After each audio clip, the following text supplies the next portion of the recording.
You have come here voluntarily, and our questions are based upon our concern about what has occurred and how to move forward.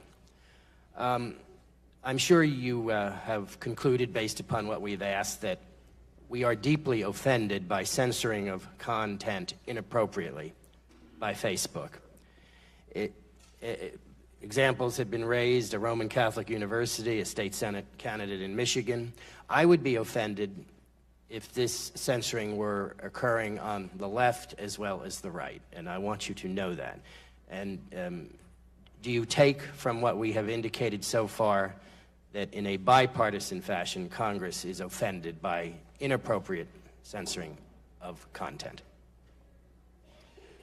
Congressman, yes, this is extremely important, and I think the point that you raise is particularly important, that we've heard today a number of examples of where we may have made content review mistakes on conservative content, but I can assure you that there are a lot of folks who think that we make content moderation or content review mistakes of liberal content as well. Fair enough.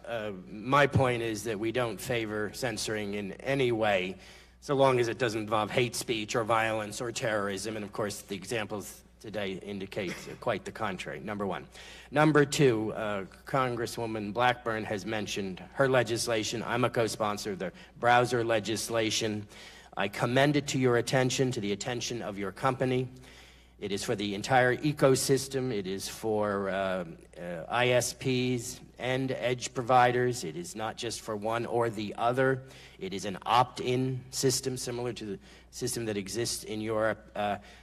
Might I respectfully request of you, Mr. Zuckerberg, that you and your company review the browser legislation, and I would like your support for that legislation after your review of it. We will review it and get back to you. Thank you very much. Your COO, Sheryl Sandberg, last week appeared on the Today program, and she admitted the possibility that additional breaches in personal information could be discovered by the current audits. Quote, "We're doing an investigation, we're going to do the audits, and yes, we think it's possible.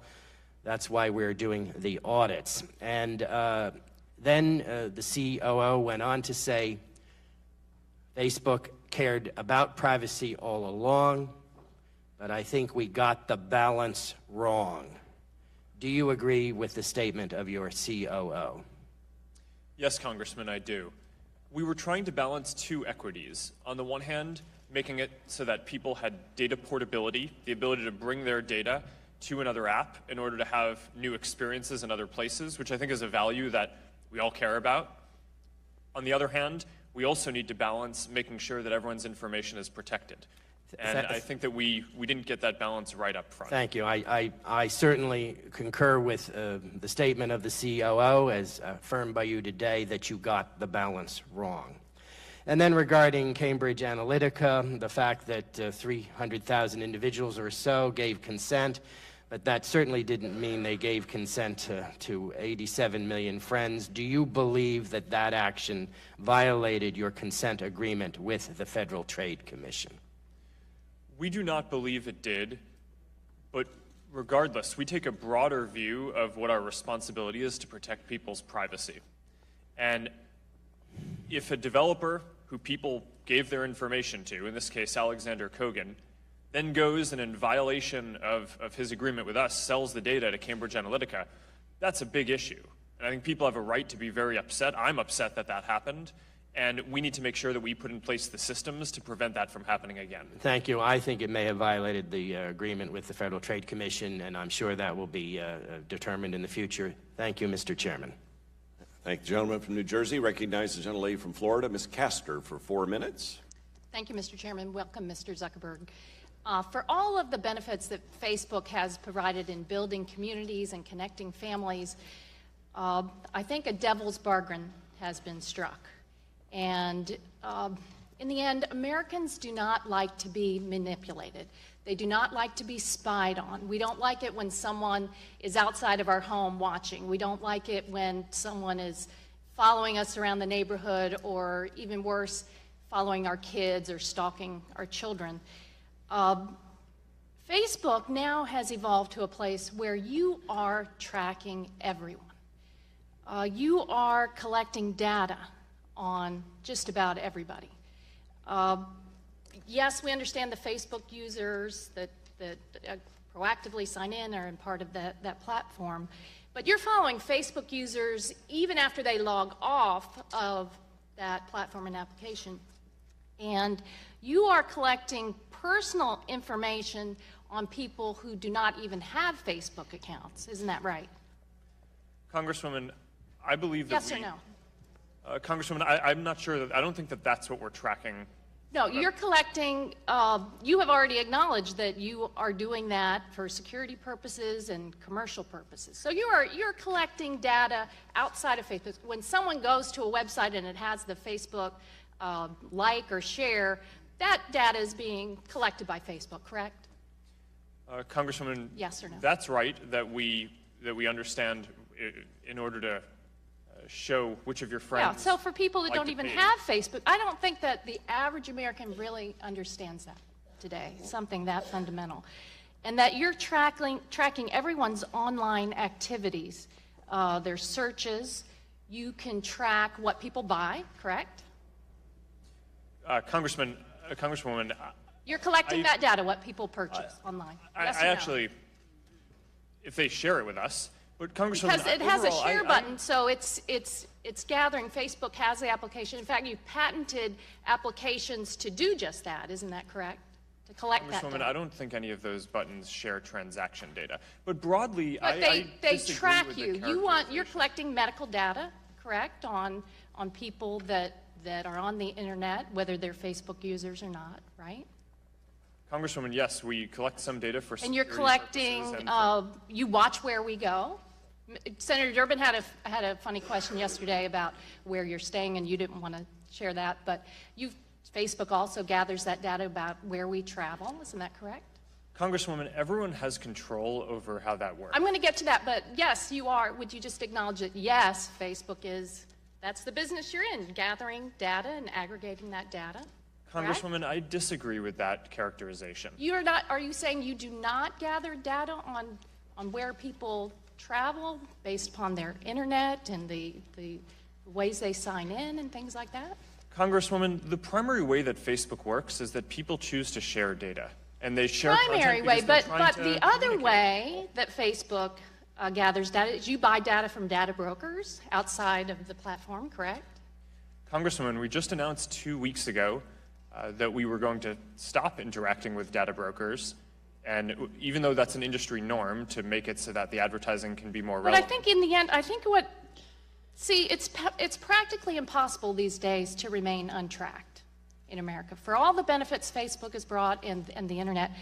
And that's not part of the bargain. And current laws have not evolved, and the Congress has not adopted laws to address digital surveillance, and Congress should act. And I do not believe that the controls, the opaque agreement, consent agreements, the settings are an adequate substitute for fundamental privacy protections for consumers.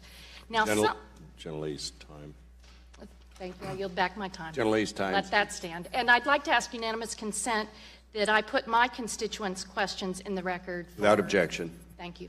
Chair now recognizes gentleman from Kentucky, Mr. Guthrie, for. Thank you, Mr. Chairman. Thanks for being here. When I first got into public office, the internet was really kicking off, and I had a lot of people complain about ads, just the inconvenience of ads, trying to get in the cumbersome of the internet. I remember telling someone one time, being from Kentucky, a basketball fan, I said, there's nothing I hate worse than the 4-minute timeout, the TV timeout. It's flow of the game and everything. But because of the 4-minute timeout, I get to watch the game for free. So that's something I'm willing to accept to move for free. What you're not really willing to accept is that your data's just out there and it's being used. But it's being used in the right way. And it's funny because I was going to ask this question anyway. My friend, I was planning a family trip to Florida, and I searched a town in Florida, and all of a sudden I started getting ads for a brand of hotel that I typically stay in, at a great hotel at the price available to the public because it was on the internet, that I was willing to pay, and stayed there. And so I thought it was actually convenient. Instead of getting just an ad to some place I'll never go, I got an ad specifically to a place I was looking to go, so I thought that was convenient. And it wasn't Facebook, although my wife used Facebook to message my mother-in-law this weekend when we were meeting up, so it's very valuable. We get to do that for free because your business model relies on consumer-driven data. This wasn't Facebook, it was a search engine, but they use consumer-driven data to target ads to me. So you're not unique in Silicon Valley or in this internet world in doing this type of targeted ads, are you? No, Congressman, you're right. I mean, this is ad-based business models have been a common way that people have been able to offer free services for a long time. And our social mission of trying to help connect everyone in the world relies on having a service that can be affordable for everyone, that everyone can use. And that's why the ads business model is in service of the social mission that we have. And I think sometimes that gets lost, but I think that's a really important point. But you're different in that instead of getting just when I'm watching the Hilltoppers on basketball, the person advertising me doesn't know anything about me. I'm just watching the ad, so there's no data, no agreement, or no risk, I guess, there. But with you, there is consumer-driven data. But if we were to greatly reduce or stop, or just greatly reduce through legislation the use of consumer-driven data for targeting ads, what do you think that would do to the internet? And when I say internet, I mean everything, not just Facebook. Well, Congressman, it would make the ads less relevant. So if you had less revenue, what would that do to them? Yeah, it would reduce, it would have a number of effects. For people using the services, it would make the ads less relevant to them. For businesses, like the small businesses that use advertising, it would make advertising more expensive because now they would have to pay more to reach more people and efficiently because targeting helps small businesses be able to afford and reach people as effectively as big companies have typically had the ability to do for a long time. It would affect our revenue some amount too, but I think there are a couple of points here that are lost. One is that we already give people the control to not use that data in ads if they want. Most people don't do that. I think part of the reason for that is that people get that if they are going to see ads, that they want them to be relevant. But the other thing is that a lot of what our business, what makes the ads work, or what makes the business good is just that people are very engaged with Facebook. We have more than 1 billion people who spend almost an hour a day across all our services. I have 30 seconds, so I appreciate the answer to that. But if so I didn't opt out, so forth, and all of a sudden I say, this just doesn't work for me, so I want to delete. You told Congressman Rush that you could delete. What happens to the data? It's there, it's been used, Cambridge Analytics may have it. So what happens when I say, Facebook, take my data off your platform? If you delete your account, we immediately make it so that your account is no longer available once you're done deleting it. So no one can find you on the service. We wouldn't be able to recreate your account from that. We do have data centers and systems that are redundant, and we have backups in case something bad happens. And over a number of days, we'll go through and make sure that we flush all the content out of the system. But as soon as you delete your account, effectively that content is dismantled, and we wouldn't be able to put your account back together if we wanted. Gentleman's time. Well, thank you. My time is right. I appreciate it. Recognize the gentleman from Maryland, Mr. Sarbanes, for 4 minutes. Thank you, Mr. Chairman. Good morning, Mr. Zuckerberg. I wanted to get something in the record quickly before I move to some questions. You had suggested in your testimony over the last couple of days that Facebook notified the Trump and Clinton campaigns of Russian attempts to hack in to those campaigns, but representatives of both campaigns in the last 24 hours have said that didn't happen. So we're going to need to follow up on that and find out what the real story is. Do you want me to? No, I'd like to move on. You can provide a response to that in writing if you would. Let me ask you, is it true that Facebook offered to provide what I guess you referred to as dedicated campaign embeds to both of the presidential campaigns? Congressman, I can quickly respond to the first point, too. Just say yes or no. Were there embeds? I need to get to that because I don't have time. Were there embeds in the two campaigns? Were offers of embeds? Congressman, yes or no? Were there embeds offered to the Trump campaign and the Clinton campaign? We offer sales support to every campaign. Okay, so sales support. I'm going to refer to that as embeds. And I gather that Mr. Trump's campaign ultimately accepted that offer. Is that correct? Yes or no? Congressman, the Trump campaign had sales support, and okay, so they had embeds. I'm going to refer to those as embeds. What I'd like you to do, if you could, we're not going to have time for you to do this now, but if you could provide to the committee both the initial offer terms and then any subsequent offer terms that were presented to each candidate in terms of what the embed services would be, that would be very helpful. Do you know how many ads were approved for display on Facebook for each of the presidential candidates by Facebook? Congressman, I do not, sitting here off the top of my head. Okay, let me tell you what they were, because I do. President Trump's campaign had an estimated 5.9 million ads approved, and Secretary Clinton 66,000 ads, so that's a delta of about 90 times as much on the Trump campaign, which raises some questions about whether the ad approval processes were maybe not processed correctly or inappropriately bypassed in the final months and weeks of the election by the Trump campaign. And what I'm worried about is that the embeds may have helped to facilitate that. Can you say with absolute certainty that Facebook or any of the Facebook employees working as campaign embeds did not grant any special approval rights to the Trump campaign to allow them to upload a very large number of Facebook ads in that final stretch? Congressman, we apply the same standard to all campaigns. Can you say that there were not special approval rights granted? Is that what you're saying? There were not special approval rights granted by any of the embeds or support folks, as you call them, in that Trump campaign? Congressman, yes or no? what I'm saying is okay. that we would, all right, if you're saying yes, the same standard. if you're saying yes, then I'll take you at your word.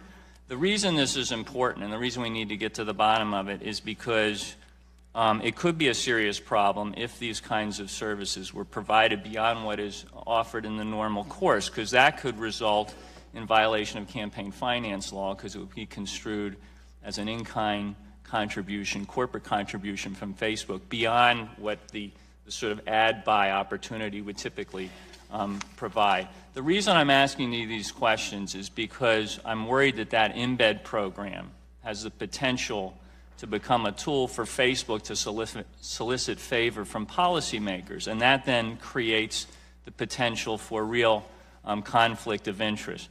And I think a lot of Americans are waking up to the fact that Facebook is becoming sort of a self-regulated superstructure for political discourse. And the question is, are we, the people, going to regulate our political dialogue, or are you, Mark Zuckerberg, going to end up regulating the political discourse? So we need to be free of that undue influence. I thank you for being here. Gentleman's time I yield back. Chair recognizes the gentleman from Texas, Mr. Olson, for Mr. 4 Chairman, minutes. do you mind, for the record, if I just answer the first point for That's fine. Take 10 Go seconds. ahead. When I was referring to the campaigns yesterday, I meant the DNC and RNC. So I may have misspoken, and maybe technically that's called the committees, but those were the folks who I was referring to. Thank you for that clarification. We'll now go to Mr. Olson from Texas for 4 minutes. I thank the chair. And Mr. Zuckerberg, I know we both wish we met under a different set of circumstances.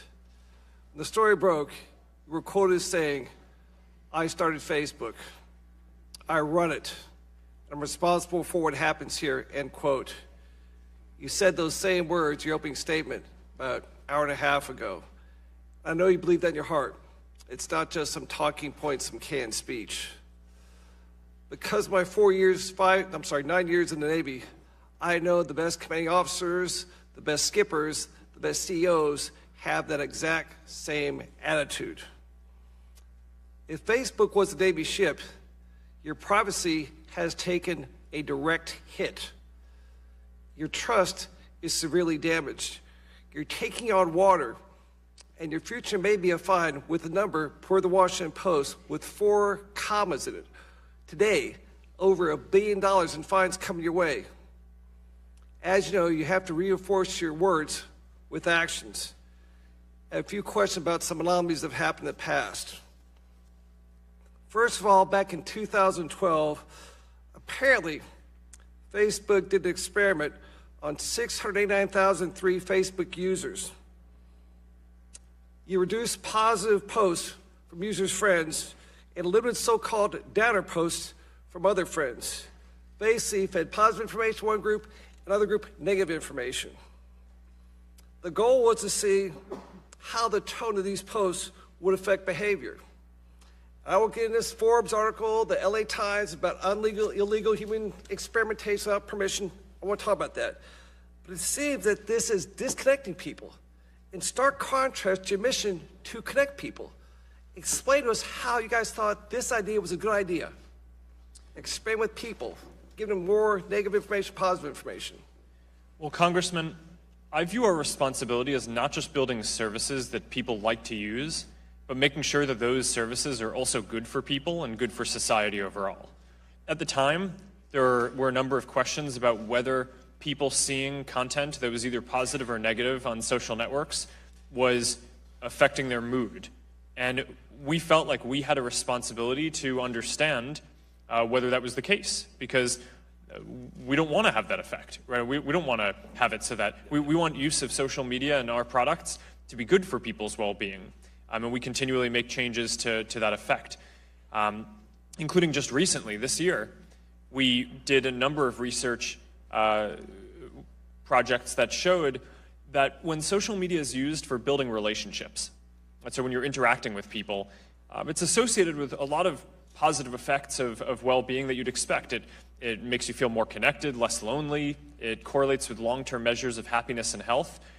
Whereas if you're using social media or the internet just to passively consume content, then that doesn't have those same positive effects or can even be negative. So we've tried to shift the product more towards helping people interact with friends and family as a result of that. So that's the kind of an example of the kind of work that we do. Well, last question. I believe I've heard you employ 27,000 people thereabouts. Is that correct? Yes. I've also been told that about 20,000 of those people, including contractors, do work on data security. Is that correct? Yes, the 27,000 number is full-time employees, and the security and content review includes contractors, of which there are tens of thousands. Okay, so roughly at least half your employees are dedicated to security practices. How can Cambridge Analytica happen with so much of your workforce dedicated to these causes? How'd that happen? Well, Congressman, the issue with Cambridge Analytica and Alexander Kogan happened before we ramped those programs up dramatically. But one thing that I think is important to understand overall is just the sheer volume of content on Facebook makes it so that no amount of people that we can hire will be enough to review all of the content. We need to rely on and build sophisticated AI tools that can help us flag certain content. And we're getting good in certain areas. One of the areas that I mentioned earlier was terrorist content, for example, where we now have AI systems that can identify and take down 99% of the Al-Qaeda and ISIS-related content in our system before a human even flags it to us. I think we need to do more of that. Gentleman's time's expired. Chair recognizes the gentleman from California, Mr. McNerney, for 4 minutes. I thank the chairman. Mr. Zuckerberg, I thank you for agreeing to testify before the House and Senate committees. I know it's a long and grueling process, and I appreciate your cooperation. I'm a mathematician that spent 20 years in industry and government developing technology, including algorithms. Moreover, my constituents are impacted by these issues, so I'm deeply committed and invested here. I'm going to follow up on an earlier question. Is there currently a place that I can download all of the Facebook information about me, including the websites that I have visited?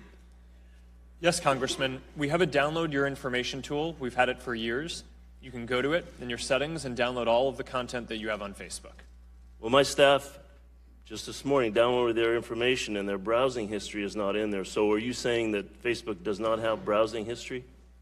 Congressman, that would be correct. If we don't have content in there, then that means that you don't have it on Facebook, or you haven't put it there.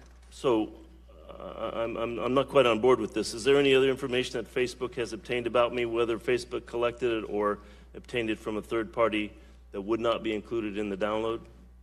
Congressman, my understanding is that all of your information is included in Download Your Information. Okay, I'm going to follow up with this afterwards. Mr. Zuckerberg, you indicated that the European users will have GDPR protections on May 25th, and American users will have those similar protections. When will the American users have those protections? Congressman, we're working on doing that as quickly as possible. I don't have the exact date yet. So it will not be on May 25th? We're working on it. Thank you. Your company and many companies with an online presence have a staggering amount of personal information. The customer is not really in the driver's seat about how their information is used or monetized. The data collectors are in the driver's seat. Today, Facebook is governed by weak federal privacy protections. I've introduced legislation that would help address these issues. The My Data Act would give the FTC rulemaking authority to provide consumers with strong data privacy and security protections. Without this kind of legislation, how can we be sure that Facebook won't continue to be careless with users' information? Well, Congressman, let me first just set aside that my position isn't that there should be no regulation. Correct. But regardless of what the laws are that are in place, we have a very strong incentive to protect people's information. This is the core thing that Facebook is about 100 billion times a day, people come to our service to share a photo or share a message or something. Well, I hear you saying this, but the history isn't there. So I think we need to make sure that there's regulations in place to give you the proper motivation to stay in line with data protection. One of the problems here in my mind is that Facebook's history, the privacy, user privacy and security have not been given as high priority as corporate growth, and you've admitted as much. Is Facebook considering changing its management structure to ensure that privacy and security have sufficient priority to prevent these problems in the future? Congressman, this is an incredibly high priority for us. When I was saying before that the core use of the product every day, about 100 billion times, is that people come and try to share something with a specific set of people, that works because people have confidence that if they send a message, it's going to go to the person that they want. If they want to share a photo with their friends, it's going to go to the people who they want. That's incredibly important. We've built a robust privacy program. We have a chief privacy officer. That's a little bit off rack from what I'm trying to get at. The privacy protections clearly failed in a couple of cases that are high profile right now. And part of the blame that seems to be out there is that the management structure for privacy and security don't have the right level of profile in Facebook to get your attention to make sure that they get the proper resources. Gentleman's time's expired. Chair recognizes the gentleman from West Virginia, Mr. McKinley, for 4 minutes. Thank you for coming, Mr. Zuckerberg. I've got a yes or no question, if you could give that. Should Facebook enable illegal online pharmacies to sell drugs such as oxycodone, Percocet, Vicodin without a prescription? Congressman, I believe that's against our policies. Yes or no? Do you think you should be able to do that? No, of course not.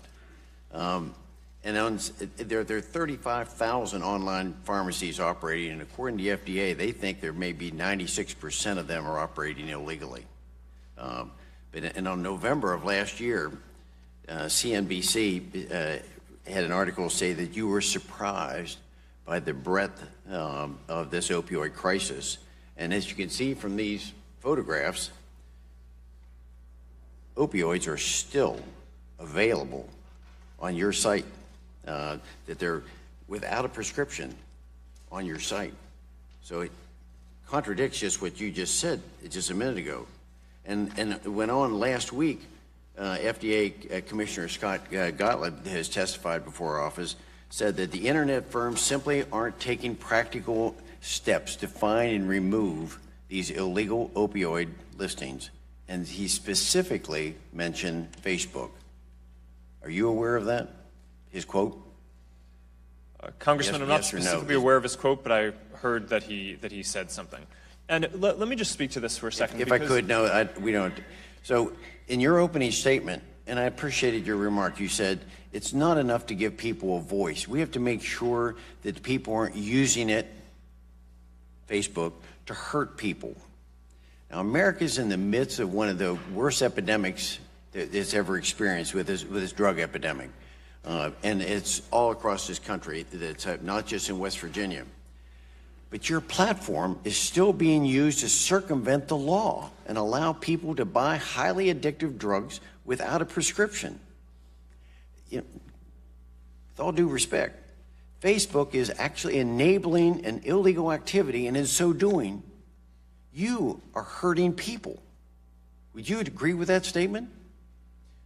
Congressman, I think that there are a number of areas of content that we need to do a better job policing on our service. Today, the primary way that content regulation works here and review is that people can share what they want openly on the service, and then if someone sees an issue, they can flag it to us, and then we will review it. Over time, we're shifting to a mode you can where find we're out, building... Mr. Zuckerberg, you know which pharmacies are operating legally and illegally, but you're still continuing to take that, allow that to be posted on Facebook, and allow people to get this scourge, this ravaging this country, is being enabled because of Facebook. So my question to you as we close on this, you've said before you were going to take down those ads, but you didn't do it. We've got statement after statement about things. You're going to take those down within days, and they haven't gone down. That, what I just put up, was just from yesterday. It's still up. So my question to you is, when are you going to take down these posts that are done with illegal digital pharmacies? When are you going to take them down? Congressman, right now, when people report the post to us, we will take them down and have people review. Why do they have to, if you've got all these 20,000 people, you know that they're up there. Where is your requirement? Where is your accountability to allow this to be occurring, this ravaging this country?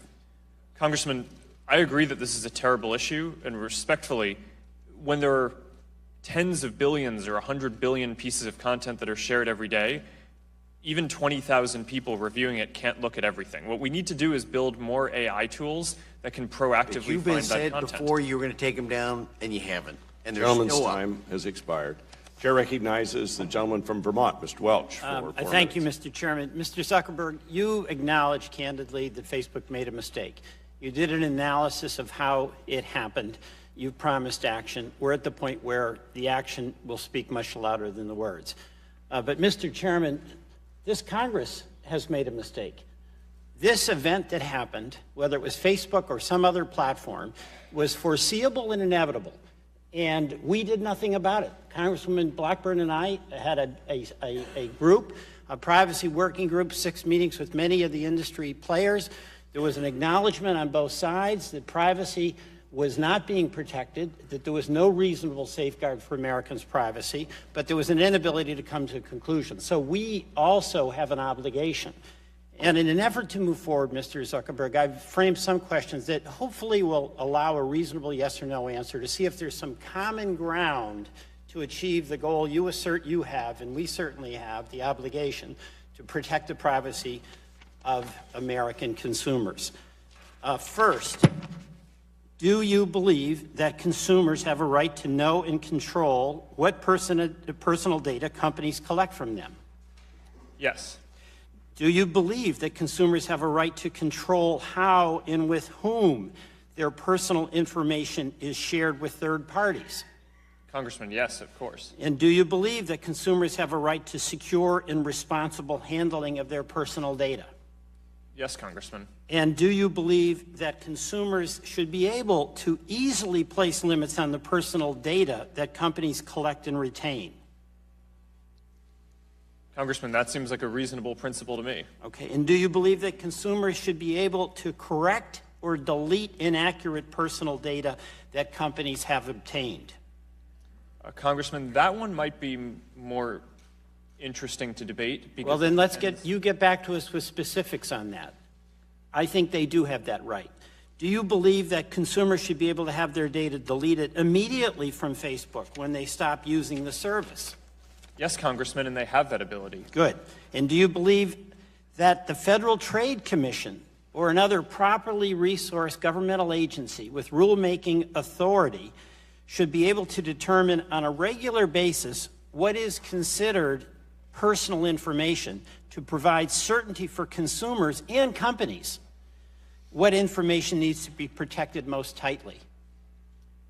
Congressman, I certainly think that that's an area where we should discuss some sort of oversight. There's not a big discussion here. Who gets the final say? Is it the private market, companies like yours, or is there a governmental function here that defines what privacy is? Congressman, I think this is an area where some regulation makes sense. You proposed a very specific thing, and I think the details matter. Let me ask you this. I've appreciated your testimony. Will you work with this committee to help put us, to help the U.S. put in place our own privacy regulation that prioritizes consumers' right to privacy? just as the EU has done?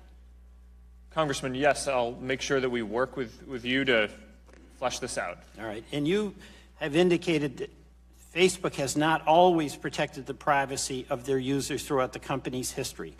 And it seems, though, from your answers, that consumers, you agree that consumers do have a fundamental right to privacy that empowers them to control the collection, the use, the sharing of their personal information online. And Mr. Chairman, and thank you, Mr. Chairman, privacy cannot be based just on company policies, whether it's Facebook or any other company. There has to be a willingness on the part of this Congress to step up and provide policy protection to the privacy rights of every American consumer. I yield back. Gentleman yields back. Chair recognizes the gentleman from Illinois, Mr. Kinzinger, Hey, for 4 Chairman, minutes. Mr. Zuckerberg, thank you for being here. Given the global reach of Facebook, I'd like to know about the company's policies and practices with respect to information sharing with foreign governments, if you don't mind. What personal data does Facebook make available from Facebook, Instagram, WhatsApp to Russian state agencies, including intel and security agencies? Congressman, in general, the way we approach data and law enforcement is if we have knowledge of imminent harm, physical harm that might happen to someone, we try to reach out to local law enforcement in order to help prevent that.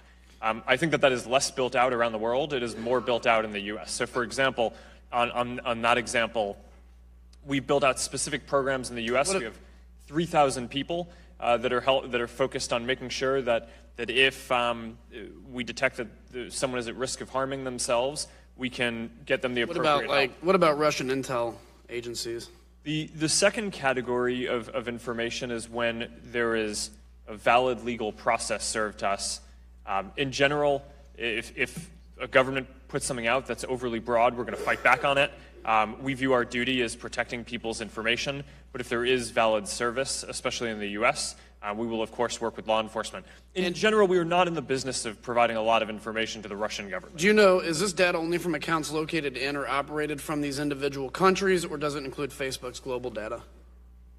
Sorry, can you repeat that? Yeah, is the data only from the accounts located in or operated from those countries in terms of Russia or anything, or does it include Facebook's global data? Well, Congressman, in general, countries do not have jurisdiction to have any valid legal reason to request data of someone outside of their country. But well, where is it stored? Where's the data? I mean, they have access to data only. We don't store any data in Russia. Okay, so it's the global data. Yeah. So let me just ask, you mentioned a few times that we're in an arms race with Russia, but is it one-sided if Facebook, as an American-based company, is given the opposition everything it needs in terms of, where it's storing its data? Sorry, Congressman, could you repeat that? So you mentioned a few times that we're in an arms race with Russia. Yes. If you're giving Russian intelligence service agencies, potentially, even on a valid request, access to global data that's not in Russia, is that kind of a disadvantage to us and an advantage to them? Congressman, let me be more precise in my testimony. Yeah, please. I have no specific knowledge of any data that we've ever given to Russia.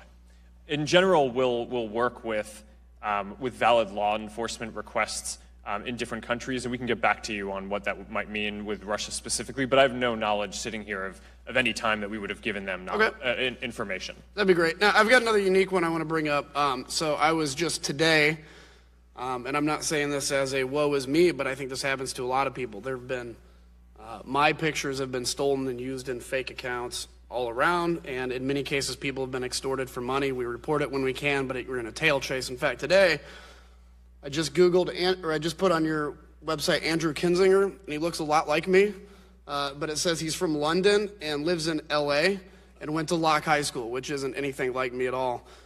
These accounts pop up a lot, and again, it's using my pictures but extorting people for money. And we hear about it from people that call and say, hey, I was duped or whatever. I know you can't control everything. I mean, you have a huge platform, but can you talk about maybe some movements into the future to try to prevent that in terms of maybe recognizing somebody's picture and if it's fake? Yes, Congressman. This is an important issue, and I mean, fake accounts overall are a big issue because that's how a lot of the other issues that we see around fake news and foreign election interference are happening as well.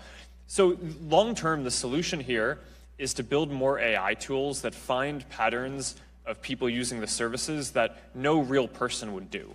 And we've been able to do that in order to take down tens of thousands of accounts, especially related to election interference leading up to the French election, the German election, and last year the U.S. Alabama Senate state election, Senate election, special election. And that's an area where we should be able to extend that work and develop more AI tools that can do this more broadly. Gentleman's time's Thank you. expired. Chair recognizes the gentleman from New Mexico, Mr. Lujan, for 4 minutes. Thank you, Mr. Chairman. And I want to pick up where Mr. Kinzinger dropped off here. Mr. Zuckerberg, Facebook recently announced that a search feature allowing malicious actors to scrape data on virtually all of Facebook's 2 billion users. Yes or no? In 2013, Brandon Copley, the CEO of GIFNix, demonstrated that this feature could easily be used to gather information at scale. Well, the answer to that question is yes. Yes or no? This issue of scraping data was again raised in 2015 by a cybersecurity researcher, correct? Congressman, I'm not specifically familiar with that. The feature that we identified, I think it was a few weeks ago or a couple weeks ago at this point, was a search feature that allowed people to look up some information that people had publicly shared on their profile. So names, profile pictures, if I may, Mr. Zuckerberg, I will recognize that Facebook did turn this feature off. My question, and the reason I'm asking about 2013 and 2015, is Facebook knew about this in 2013 and 2015, but you didn't turn the feature off until Wednesday of last week. It's the same feature that Mr. Kinzinger just talked about, where this is essentially a tool for these malicious actors to go and steal someone's identity and put the finishing touches on it. So again, one of your mentors, Roger McNamee, recently said your business is based on trust and you're losing trust. This is a trust question. Why did it take so long, especially when we're talking about some of the other pieces that we get to the bottom of? Your failure to act on this issue has made billions of people potentially vulnerable to identity theft and other types of harm from malicious actors. So on to another subject. Facebook has detailed profiles on people who have never signed up for Facebook, yes or no? Congressman, in general, we collect data for people who have not signed up for Facebook for security purposes to prevent the kind of scraping that you were just referring to. So these are called shadow profiles? Is that what they've been referred to by some? Congressman, I'm not familiar with that. I'll refer to them as shadow profiles for today's hearing. On average, how many data points does Facebook have on each Facebook user? I do not know off the top of my head. So the average for non-Facebook platforms is 1,500. It's been reported that Facebook has as many as 29,000 data points for an average Facebook user. Do you know how many points of data that Facebook has on the average non-Facebook user? Congressman, I do not off the top of my head, but I can have our team get back to you afterwards. I appreciate that. It's been admitted by Facebook that you do collect data points on non-average users. So my question is, can someone who does not have a Facebook account opt out of Facebook's involuntary data collection? Congressman, anyone can turn off and opt out of any data collection for ads, whether they use our services or not. But in order to prevent people from scraping public information, which again, the search feature that you brought up only showed public information, people's names and profiles and things that they'd made public, but nonetheless, we don't want people aggregating even public information. But so block that. So we need to know when someone is trying to repeatedly access our services. If I may, Mr. Zuckerberg, I'm about out of time. It may surprise you that we've not talked about this a lot today. You've said everyone controls their data, but you're collecting data on people that are not even Facebook users, that have never signed a consent, a privacy agreement, and you're collecting their data. And it may surprise you that on Facebook's page, when you go to I don't have a Facebook account and would like to request all my personal data stored by Facebook, it takes you to a form that says go to your Facebook page, and then on your account settings you can download your data. So you're directing people that don't have access, don't even have a Facebook page, to have to sign up for a page to release their data. We've got to fix that. The last question that I have is, have you disclosed to this committee or to anyone all information Facebook has uncovered about Russian interference on your platform? Congressman, we are working with the right authorities on that, and I'm happy to answer specific questions here as well. Gentleman's time's expired. Thank you, Mr. Chairman. Chair now recognizes the gentleman from Virginia, Mr. Griffith, for 4 minutes. Thank you very much, Mr. Chairman. Appreciate you being here. Let me state up front that I share the privacy concerns that you've heard from a lot of us, and I appreciate your statements and willingness to help us figure out a solution that's good for the American people. So I appreciate that. Secondly, I have to say that it's my understanding that yesterday Senator Shelley Moore Capito, my friend in my neighboring state of West Virginia, asked you about Facebook's plans with rural broadband, and you agreed to share that information with her at some point in time, get her up to date and up to speed. I was excited to hear that you were excited about that and passionate about it. My district is very similar to West Virginia as it borders it, and we have a lot of rural areas. Can you also agree, yes or no, to update me on that when the information is available? Yes, Congressman. We will certainly follow up with you on this. Part of the mission of connecting everyone around the world means that everyone needs to be able to be on the internet. And unfortunately, too much of the internet infrastructure today is too expensive for the current business models of carriers to support a lot of rural communities with the quality of service that they deserve. So we are building a number of specific technologies, from planes that can beam down internet access to repeaters and mesh networks, to make it so that all these communities can be served, and we'd be happy to follow up with you on this. I appreciate that, and we've got a lot of drone activity going on in our district, whether it's University of Virginia at Wise or Virginia Tech, so we'd be happy to help out there too. Let me switch gears. You talked about trying to ferret out misinformation, and the question becomes, who decides what is misinformation? So when some of my political opponents put on the Facebook that they think Morgan Griffith is a bum, I think that's misinformation. What say you? Congressman, without weighing in on that specific piece of content, let me outline the way that we approach fighting fake news in general. There are three categories of fake news that we fight. One are basically spammers. They're economic actors like the Macedonian trolls that I think we've all heard about. Basically, folks who don't have an ideological goal. They're just trying to write the most sensational thing they can in order to get people to click on it so they can make money on ads. It's all economics. So the way to fight that is we make it so that they can't run our ads, they can't make money. We make it so that we can detect what they're doing and show it less in newsfeed so they can make less money. When they stop making money, they just go and do something else because they're economically inclined.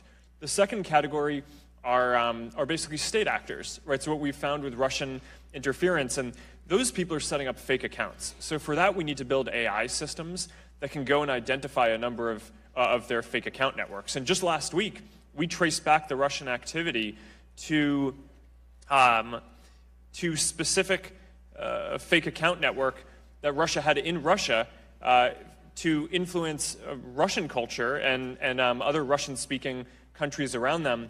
And we took down a number of their fake accounts and pages, including a news organization that was sanctioned by the Russian government as a Russian state news organization. So that's a pretty big action, but removing fake accounts is the other way that we can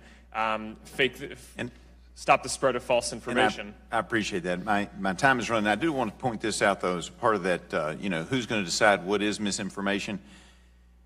We've heard about the Catholic University and the cross. We've heard about a candidate. We've heard about the conservative ladies. A firearms shop, lawful in my district, had a similar problem. It has also been corrected.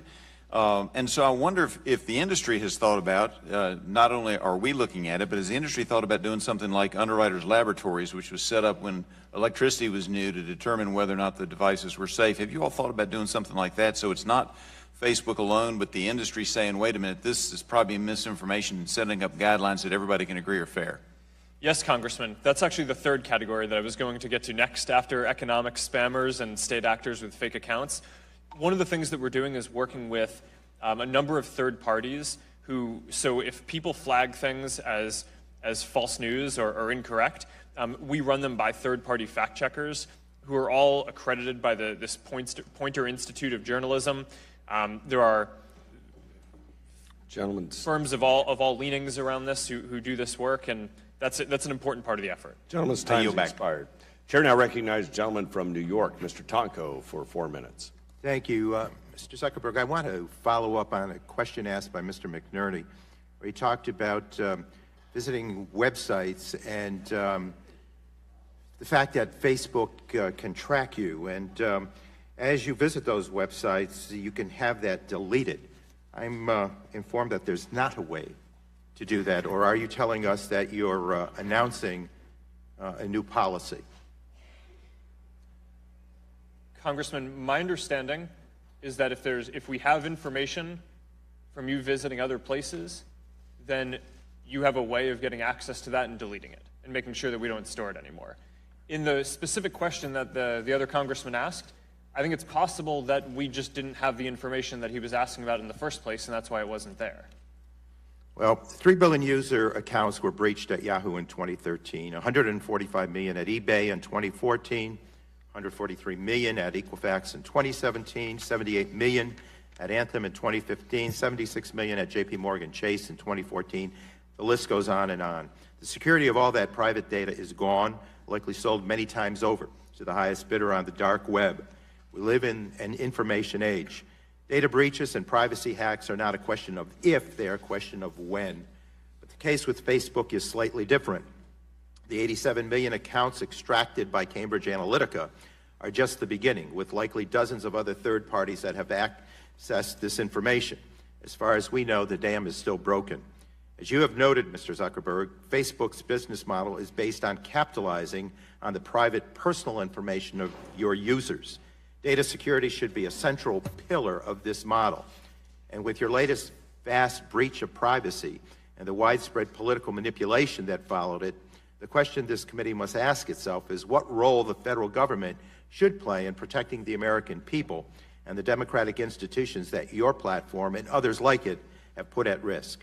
In this case, you gave permission to mine the data of some 87 million users based on the deceptive consent of just a fraction of that number. When they found out I was going to be speaking with you today, my constituents asked me to share some of their concerns in person.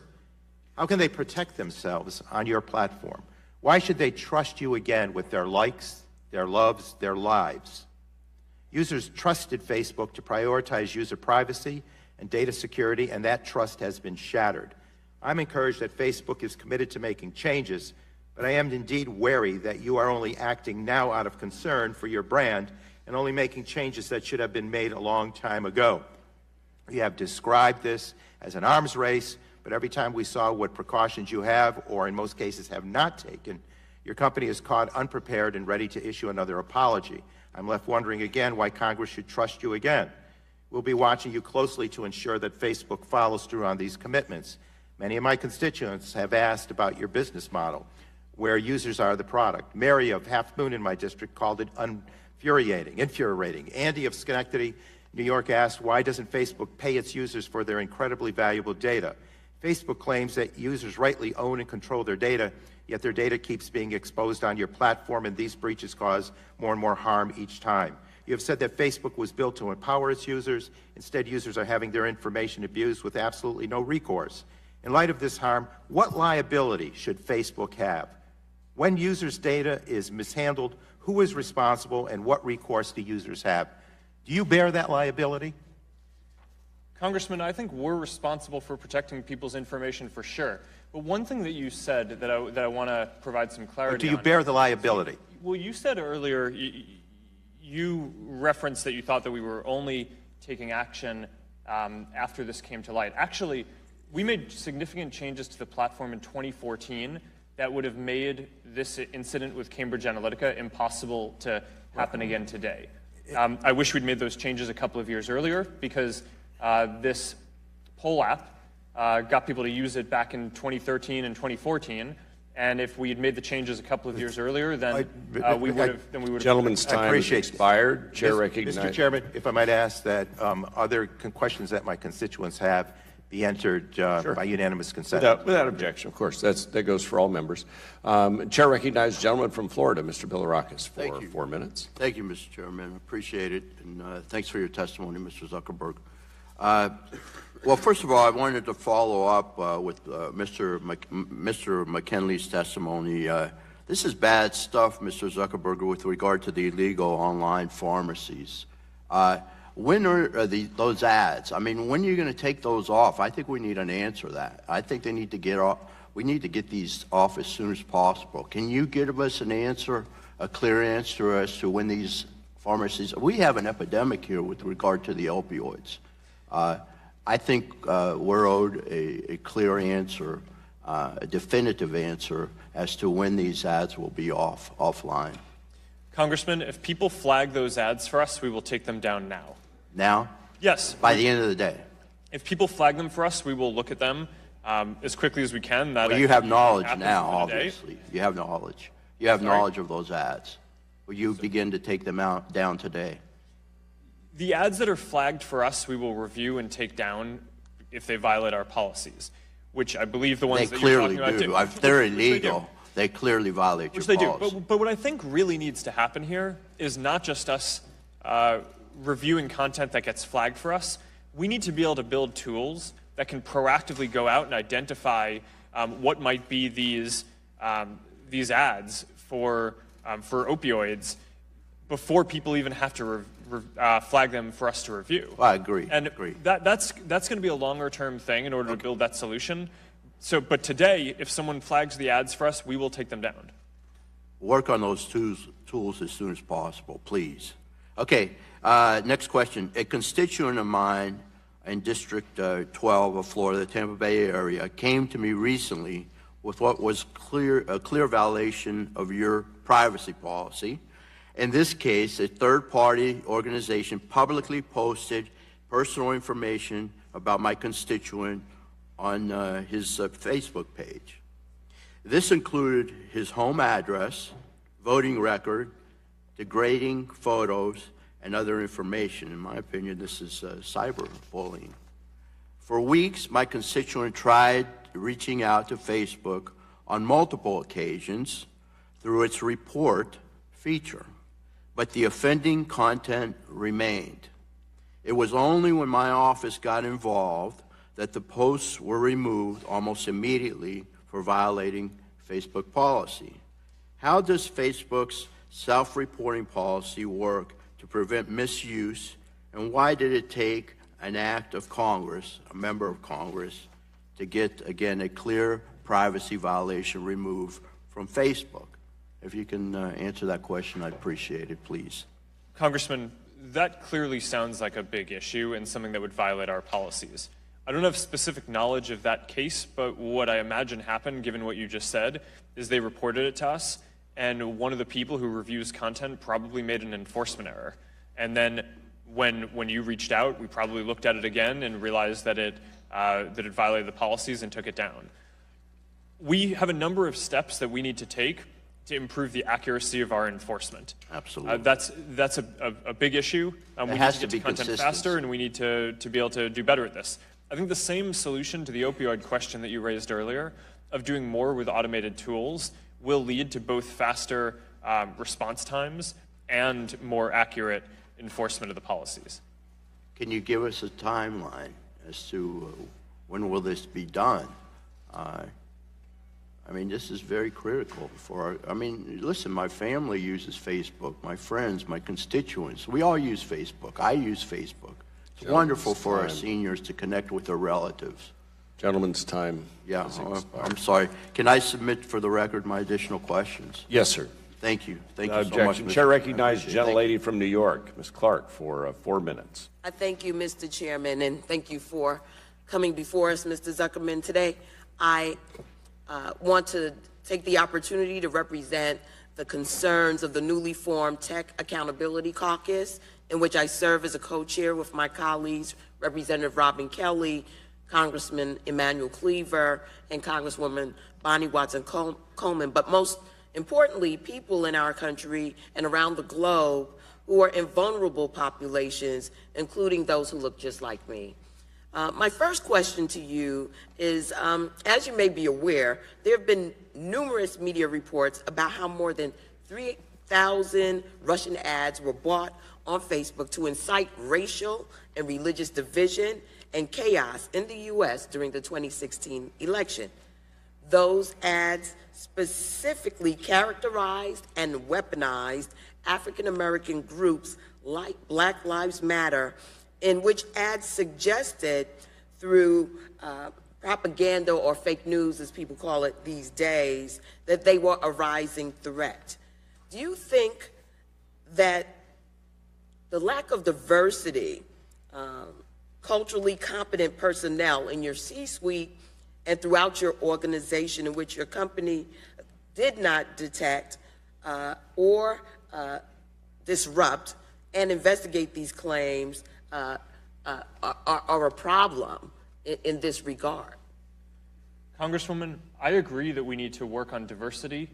In this specific case, I don't think that that was the issue because we were frankly slow to identifying the whole Russian misinformation operation and not just that specific example.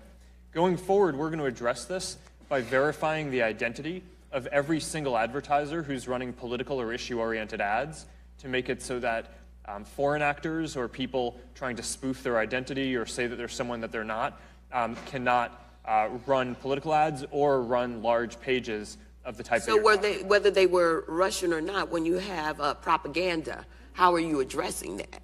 Because this was extremely harmful during the last election cycle and can continue to be so in the upcoming elections and throughout the year, right? I'm concerned that there are not eyes that are culturally competent looking at these things and being able to see how this would impact on civil society. If everyone within the organization is monolithic, then you can miss these things very easily. And we've talked about diversity forever with your organization. What can you say today when you look at how all of this operates that you can do immediately to make sure that we have the types of viewing or reviewing that could enable us to catch this in its tracks? Congresswoman, we announced a change in how we're going to review ads and big pages so that now, going forward, we're going to verify the identity and location of every advertiser who's running political or issue ads or and the identities. Good. We'd like you to get back to us with a timeline on that. No, that will be in place for these elections. Okay, fabulous. When Mr. Kogan sold the Facebook-based data that he acquired through the Quiz app to Cambridge Analytica, did he violate Facebook's policies at the time? Yes, Congresswoman. When the Obama campaign collected millions of Facebook users' data through their own app during the 2012 election, did it violate Facebook's policies at the time? No, Congresswoman, it did not. I hope you understand that this distinction provides little comfort to those of us concerned about our privacy online. Regardless of political party, Americans desperately need to be protected. Democrats on this committee have been calling for strong privacy and data security legislation for years. We really can't wait, Mr. Chair. Gentlelady's time's expired. Chair recognizes the gentleman from Ohio, Mr. Johnson. Thank you, Mr. Chairman. Mr. Zuckerberg, thanks for joining us today. Let me add my name to the list of folks that you're going to get back to on the rural broadband internet access question. Please add my name to that list. Of course. I got a lot of those folks in my district. You know, you're a real American success story. There's no question that you and Facebook have revolutionized the way Americans, in fact, the world, communicate and interconnect with one another. I think one of the reasons that you were able to do that is because nowhere other than here in America, where a young man in college can pursue his dreams and ambitions on his own terms without a big federal government over-regulating them and telling them what they can and cannot do, could you have achieved something like this. But in the absence of federal regulations that would reel that in, the only way it works for the betterment of society and people is with a high degree of responsibility and trust. And you've acknowledged that there have been some breakdowns in responsibility. I think sometimes, and I'm a technology guy. I have 2 degrees in computer science. I'm a software engineer. I'm a patent holder. So I know the challenges that you face in terms of managing the technology. But oftentimes technology folks spend so much time thinking about what they can do and little time thinking about what they should do. And so I want to talk about some of those should do kind of things. You heard earlier about faith-based material that had been taken down, ads that had been taken down. You admitted that it was a mistake. That was in my district, by the way, Franciscan University. A faith-based university was the one that did that. How is your content filtered and determined to be appropriate or not appropriate and policy compliant? Is it an algorithm that does it, or is there a team of a gazillion people that sit there and look at each and every ad that make that determination? Congressman, it's a combination of both. So at the end of the day, we have community standards that are written out and try to be very clear about what is acceptable. And we have a large team of people. As I said, by the end of this year, we're going to have about more than 20,000 people working on security and content review across the company. But in order to flag some content quickly, we also build technical systems in order to take things down. So if we see terrorist content, for example, we'll flag that, and we can take that down. What do you do when you find someone or something that's made a mistake? I mean, I've heard you say several times today that you know a mistake has been made. What kind of accountability is there when mistakes are made? Because every time a mistake like that is made, it's a little bit of a chip away from the trust and the responsibility factors. How do you hold people accountable in Facebook when they make those kind of mistakes of taking stuff down that shouldn't be taken down or leaving stuff up that should not be left up? Congressman, for content reviewers specifically, their performance is going to be measured by whether they do their job accurately. And you ever fire anybody when they do stuff like that?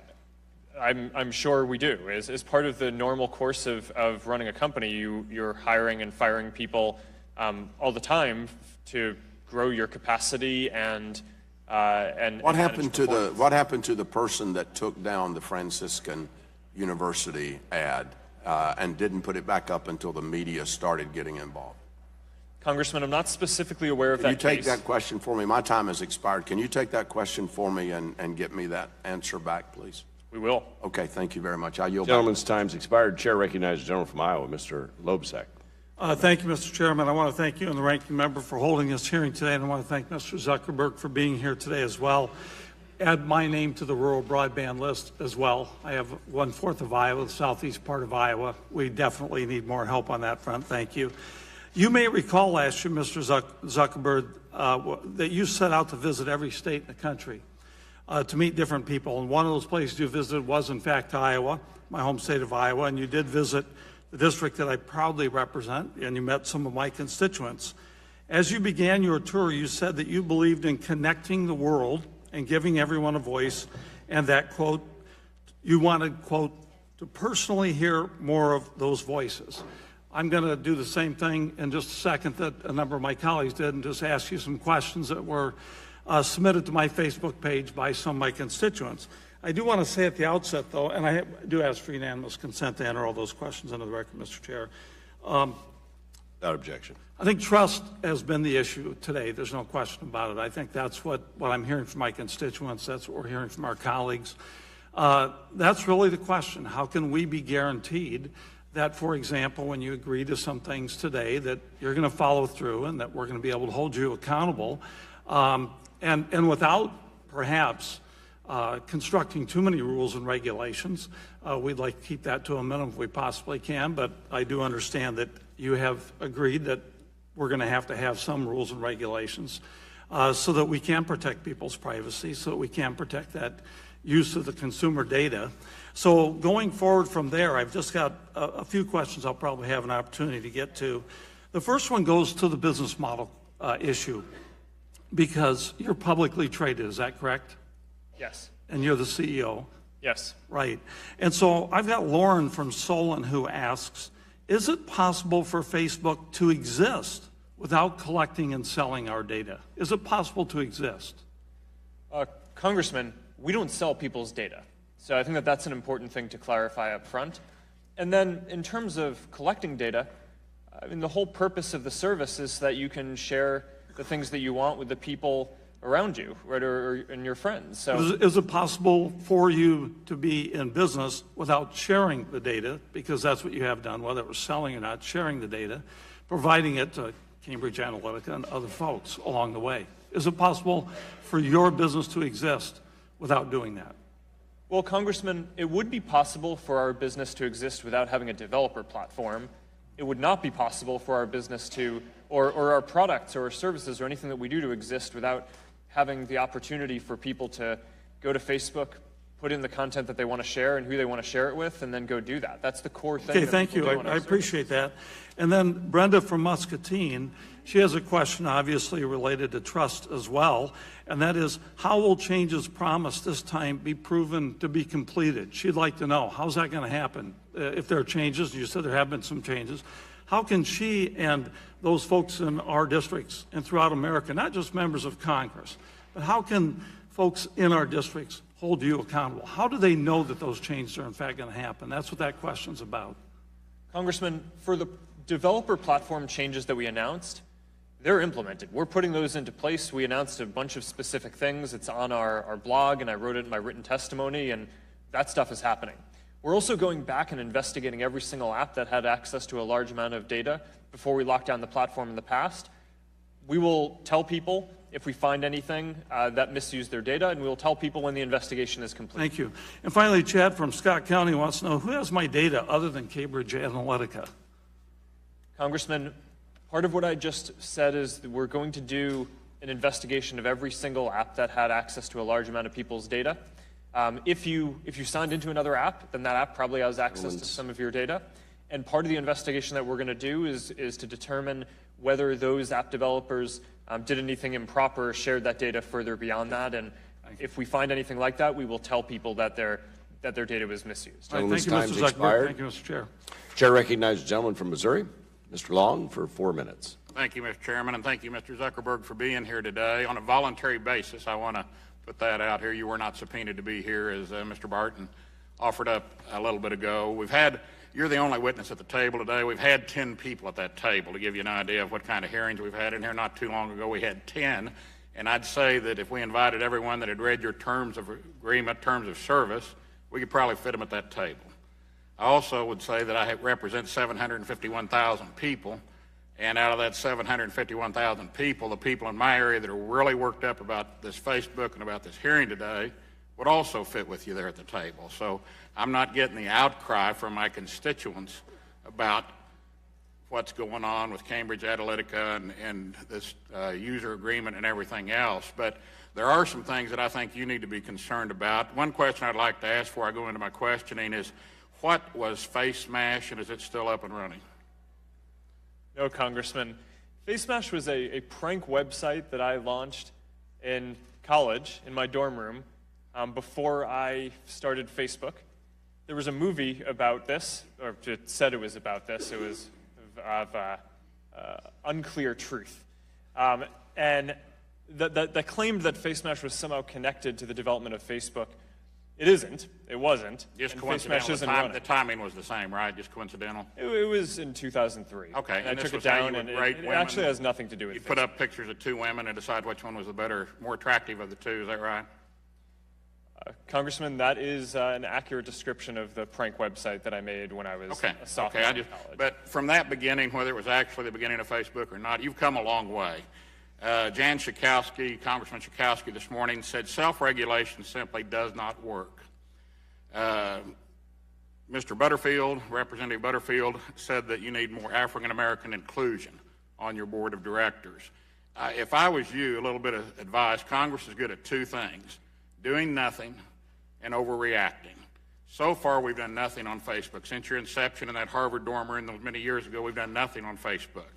We're getting ready to overreact. So just take that as a shot across the bow warning to you. You've got a good outfit there on your front row behind you, that very bright folks. You're Harvard educated. I have a Yale hat that cost me $160,000. That's as close as I ever got to an Ivy League school. But I'd like to show you right now a little picture here. You recognize these folks? I do. Who are they?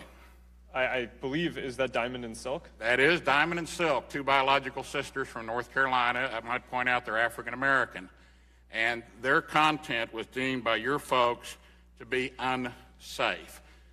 So, you know, I don't know what type of a picture this is, if it was taken in a police station or what, in a lineup, but apparently they've been deemed unsafe. Diamond and Silk have a question for you. And that question is, what is unsafe about 2 black women supporting President Donald J. Trump? Well, Congressman, nothing is unsafe about that. The specifics of this situation, I'm not as up to speed on as I probably would be if I didn't have a hearing that I... You have 20,000 employees, as you said, to check content, and I would suggest, as good as you are with analytics, that those 20,000 people, you do some analytical research and see how many conservative websites have been pulled down and how many liberal websites. One of our talk show hosts at home, Nick Reed, this morning on the radio said that if Diamond and Silk were liberal, they'd be on the late-night talk show circuit back and forth. They're humorous. They have their opinion. Not that you have to agree or that I have to agree, do agree, don't agree with them. But the fact that they're conservative, and I just remember, if you don't remember anything else from this hearing here today, remember, we do nothing and we overreact. And we're getting ready to overreact, so I would suggest you go home and review all these other things people have accused you of today. Get with your good team, they're behind you. You're the guy to fix this. We're not. You need to save your ship. Thank you. Gentleman's time Mr. is Chairman, expired. since my name was mentioned, can I just respond? I tell you, if we could move on, just because we're going to run out of time for members down dais to be able to ask their questions. Okay, I consider Billy Long a good friend. Let me just say that I don't think it was a breach of decorum, and I just take issue with his saying that a very modest bill that I've introduced is an overreach. That's all. I didn't say it was an overreach. All I said was I would just let him remind him of several. Now I recognize the gentleman from Oregon, Mr. Schrader, for questions. Thank you, 4 Mr. minutes. Chairman. I appreciate that. Mr. Zuckerberg, again, thank you for being here. Appreciate your good offices and voluntarily coming before us. You have testified that you voluntarily took Cambridge Analytica's word that they had deleted information, found out subsequently that they did not delete that information, have sent in your own forensics team, which I applaud. I just want to make sure and get some questions answered here. Can you tell us that they were told not to destroy any data, misappropriated data they may find? Congressman, so you're right that in 2015, when we found out that the app developer Alexander Kogan had sold data to Cambridge Analytica, we reached out to them. At that point, we demanded that they delete all the data that they had. They told us at that point that they had done that. And then a month ago, we heard a new report that said that, that they actually hadn't done that. But I'm talking about the direction you've given your forensic team. Now, if they find stuff, they're not to delete it at this point in time, or are they going to go ahead and delete it? The audit team that we are sending in. Right. The first order of business is to understand exactly what happened. And I'm worried about the information being deleted without law enforcement having the opportunity to actually review that. Will you commit to this committee that neither Facebook nor its agents have removed any information or evidence from Cambridge Analytica's offices? Congressman, I do not believe that we have. And how about Mr. Kogan's office, if I may ask? One specific point on this is that our audit of Cambridge Analytica, we've paused that in order to cede to the UK government, which is conducting its own government audit, which of course, an investigation, which of course takes precedence. With all due respect, what I'm getting at is I'd like to have the information available for the UK or US law enforcement officials, and I did not hear you commit to that. Will you commit to the committee that Facebook has not destroyed any data or records that may be relevant to any federal, state, or international law enforcement investigation? Congressman, yes. What I'm saying is that the UK government is going to complete its investigation before we go in and do our audit, so they will have full access to all the information. So you've suspended your audit pending the UK's investigation? Yes, we've paused it pending theirs. So it's my understanding that you and other Facebook executives have the ability to rescind or delete messages that are on people's websites. To be clear, I just want to make sure that if that is indeed the case, that after you've deleted that information, that somehow law enforcement, particularly relevant to this case, would still have access to those messages. Congressman, yes. We have a document retention policy of the company where for some people we delete emails after a period of time, but we, of course, preserve anything that there's a legal hold on. Great. Well, I appreciate that. While you've testified very clearly that you do not sell information, it's not Facebook's model. You do the advertising and obviously have other means of revenue. But it's pretty clear others do sell that information. Doesn't that make you somewhat complicit in what they're doing? You're allowing them to sell the information? that they glean from your website? Well, Congressman, I would disagree that we allow it. We actually expressly prohibit any developer that people How do you information enforce that? That's my concern. How do you enforce that? Complaint only is what I've heard so far tonight.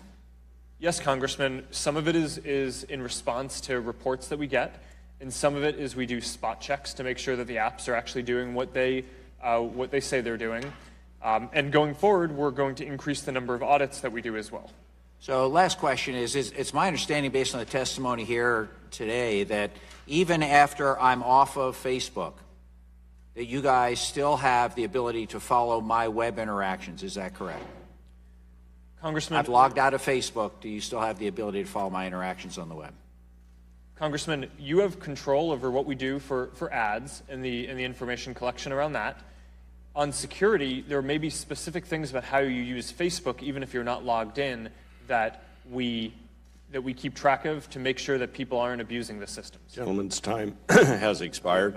And just for our members who haven't had a chance to ask questions, we will pause at 1:30. Well, we will have votes at 1:40. We will continue the hearing after a brief pause, and we'll coordinate that. We'll go now to Dr. Bashan. Thank you, Mr. Chairman. Thank you, Mr. Zuckerberg, for being here. There are plenty of anecdotal examples, including from family members of mine, where people will be verbally discussing items, never having actually been on the internet at the time.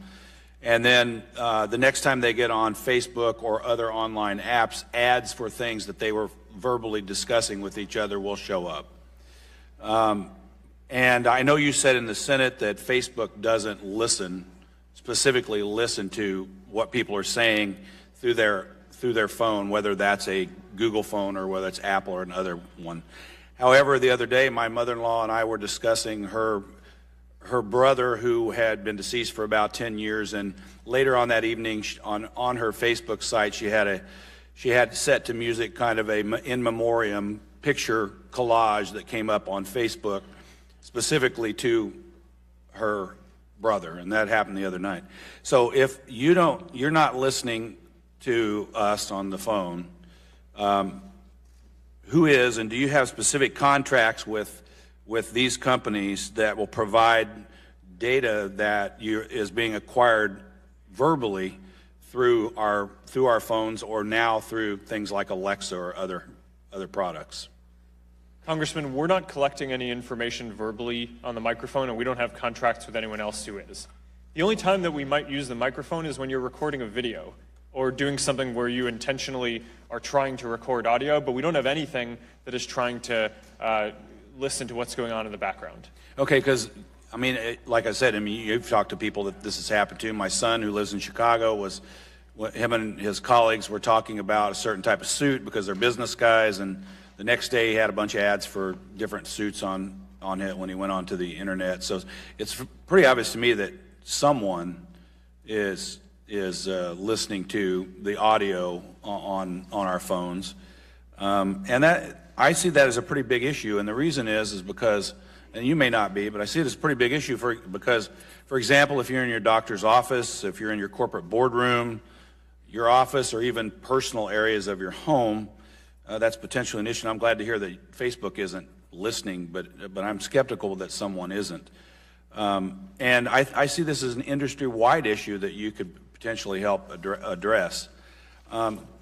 And the final thing I'll just ask is that when you have, say, an executive session or whatever, your corporate board, and you have decisions to be made, do you allow the people in the room to have their phones on them? Congressman, we do. I don't think we have a policy that says that your phone can't be on. And again, I'm not familiar with, Facebook doesn't do this, and I'm not familiar with other companies that do either. My understanding is that a lot of these cases that you're talking about are a coincidence, or someone might be talking about something, but then they also go to a website or interact with it on Facebook because they were talking about it, and then maybe they'll see the ad because of that, which is a much clearer statement of the intent. Okay, because if that's the case, then, I mean, I know for convenience, companies have developed things like Alexa, and I don't want to and other companies are developing things like that. But it just seems to me that the whole part of the whole point of those products is not just for your own convenience, but when you're verbally talking about things and you're not on the internet, they are able to collect information on the type of activities that you're engaging in. So I'd implore the industry to look into that and make sure that in addition to physical exploring the internet and collecting data, that data being taken verbally not be allowed. Thank you. Gentleman's time's expired. Chair recognizes the gentleman from Massachusetts, Mr. Kennedy, for 4 minutes. Thank you, Mr. Chairman. Mr. Zuckerberg, thank you for being here. Thank you for your patience and over both days of testimony. You spoke about the framing of your testimony about privacy, security, and democracy. I want to ask you about privacy and democracy, because I think obviously those are linked. You have said over the course of questioning yesterday and today that users own all of their data. So I want to make sure that we drill down on that a little bit. I think our colleagues have tried. That includes, I believe, that the information that Facebook requires users to make public. So that would be a profile picture, gender, age range, all of which is public-facing information. That's right? Yes. Okay. So can advertisers then, understanding that you, Facebook, maintain the data, you're not selling that to anybody else, but advertisers clearly end up having access through that through agreements with you about how they then target ads to me, to you, to any other user. Can advertisers in any way use non-public data, so data that individuals would not think is necessarily public, so that they can target their ads?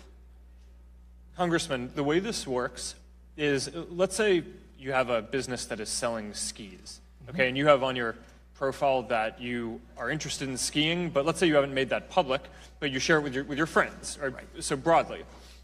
We don't tell the advertiser that here's a list of people who like skis. They just say, okay, we're trying to sell skis. Can you reach people who like skis? And then we match that up on our side without sharing any of that information. Understood. You don't share that, but they get access to that information so that if they know that they want to market skis to me because I like skis. On the realm of data that is accessible to them, does Facebook include deleted data? Congressman, no. Okay. And I also would push back on the idea that we're giving them access to the data. We allow them to reach people who said that on Facebook, but we're not giving them access to the data. Fair. So can advertisers either directly or indirectly get access to or use the metadata that Facebook collects in order to more specifically target ads? So that would include, I know you've talked a lot about how Facebook would use access to information for folks that, well, I might be able to opt in or out about your ability to track me to other websites. Is that used by those advertisers as well? Congressman, I'm not sure I understand the question. Can you give me an example of what you mean? Essentially, does the advertisers that are using your platform, do they get access to information that the user does not actually think is either one, being generated, or two, is public? Understanding that, yes, if you dive into the details of your platform, users might be able to shut that off. But I think one of the challenges with trust here is that there's an awful lot of information that's generated that people don't think that they're generating, and that advertisers are being able to target because Facebook collects it. Yes. So, Congressman, my understanding is that the targeting options that are available for advertisers are generally things that are based on what people share. Now, once an advertiser chooses how they want to target something, Facebook also does its own work to help rank and determine which ads are going to be interesting to which people. So we may use metadata or other behaviors of what you've shown that you're interested in a newsfeed or other places in order to make our systems more relevant to you. But that's a little bit different from giving that as an option to an advertiser, if that makes sense. Right. But then I guess the question back to, and I only got 20 seconds, I think one of the rubs that you're hearing is I don't understand how users then own that data. I think that's part of the rub. Second, you focus a lot of your testimony and the questions on the individual privacy aspects of this, but we haven't talked about the societal implication of it. And I think while I applaud some of the reforms that you're putting forward, the underlying issue here is that your platform has become a mix of 2 seconds. News, entertainment, social media, that is up for manipulation. We've seen that with a foreign actor. If the changes to individual privacy don't seem to be sufficient to address that underlying issue. Time has expired. Love your comments on that at the appropriate time. Thank you. Chair to recognize the gentleman from Texas, Mr. Flores, for 4 minutes. Thank you, Mr. Chairman. Mr. Zuckerberg, thank you for being here today. I'm up here, top row. I'm certain that there are other things you'd rather be doing. The activities of Facebook and other technology companies should not surprise us. I mean, we've seen it before, and again, don't take this critically, but we saw a large oil company become a monopoly back in the late 1800s, early 1900s. We saw a large telecommunications company become a near monopoly in the 60s, 70s, and 80s. And just as Facebook, these companies were founded by bright entrepreneurs, their companies grew, and eventually they sometimes became detached from everyday Americans. And what happened is policymakers then had to step in and reestablish the balance between those folks and everyday Americans. You didn't intend for this to happen. It did happen, and I appreciate that you've apologized for it. And one of the things I appreciate about Facebook, it appears you're proactively trying to address the situation. Just as we addressed those monopolies in the past, we're faced with that situation today.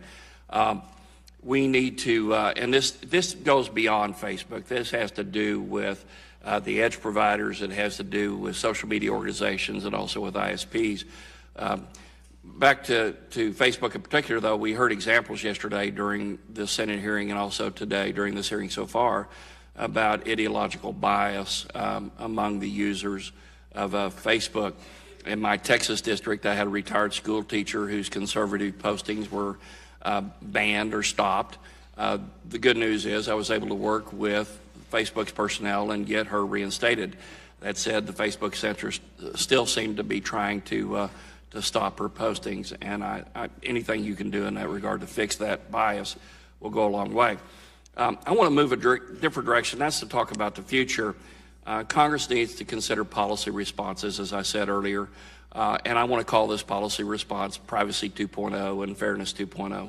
With respect to fairness, I think the technology companies should be ideologically agnostic regarding their users' public-facing activities. The only exception would be for potentially violent behavior. I'll ask my question is on this. Do you agree that Facebook and other technology platforms should be ideologically neutral? Congressman, I agree that we should be a platform for all ideas and that we should focus on that. Good. I've got limited time. With respect to privacy, I think that we need to set a baseline. When we talk about a virtual person that each technology user establishes online, their name, address, their online purchases, geolocation data, websites visited, pictures, etc. I think that the individual owns the virtual person that they've set up online. My second question is this. You said earlier that each user owns their virtual presence. Do you think that this concept should apply to all technology providers, including social media platforms, edge providers, and ISPs? Congressman, yes. In general, I think that people own their information. Thank you. I'm not trying to cut you off. You can provide more information supplementally after, if you don't mind. In this regard, I believe that if Congress enacts privacy standards for technology providers, just as we have for financial institutions, healthcare, employee benefits, etc., the policy should state that the data of technology users should be held privately unless they specifically consent to the use of the data by others. This release should be based upon the absolute transparency as to what data will be used, how it will be processed, where it will be stored, what algorithms will be applied to it, who will have access to it, if it will be sold, and to whom it might be sold.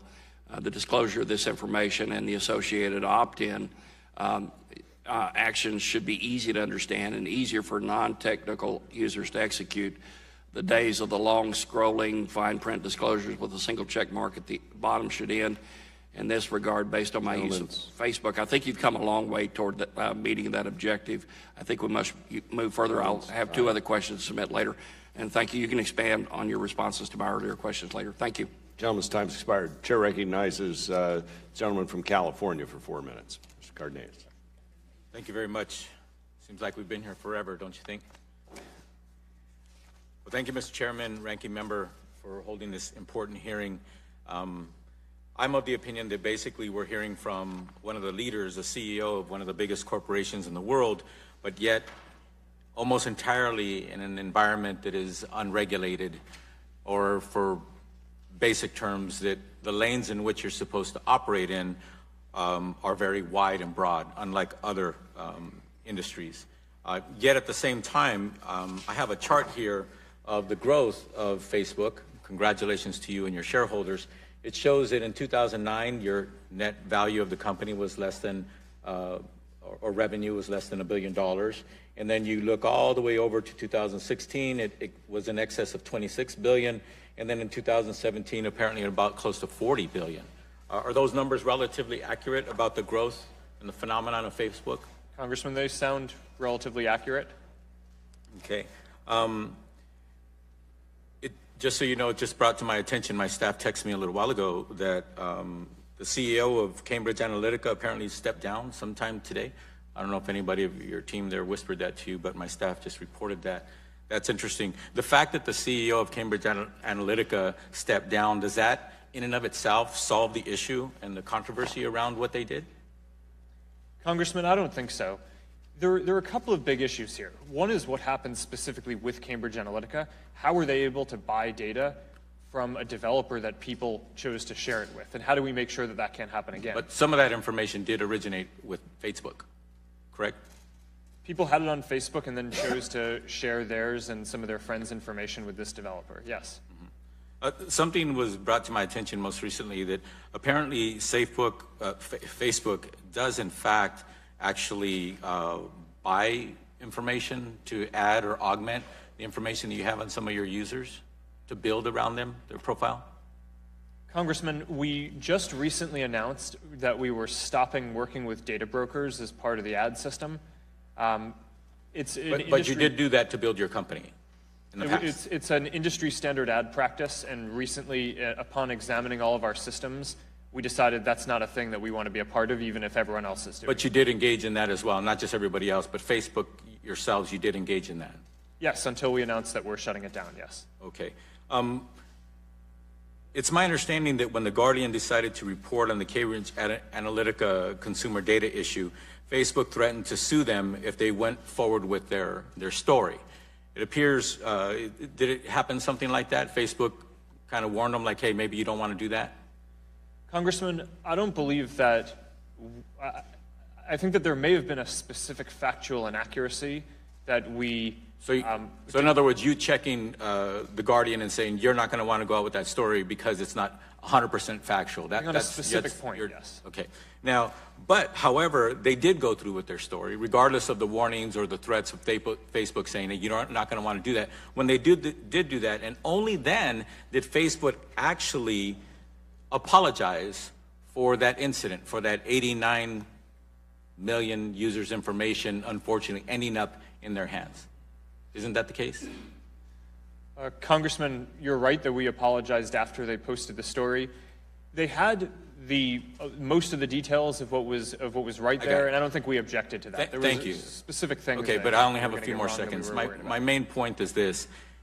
I think it's time that you, Facebook, if you want to truly be a leader in all the sense of the word and recognize that you can, in fact, do right by American users of Facebook, and when it comes to information, unfortunately, getting in the wrong hands, you can be a leader.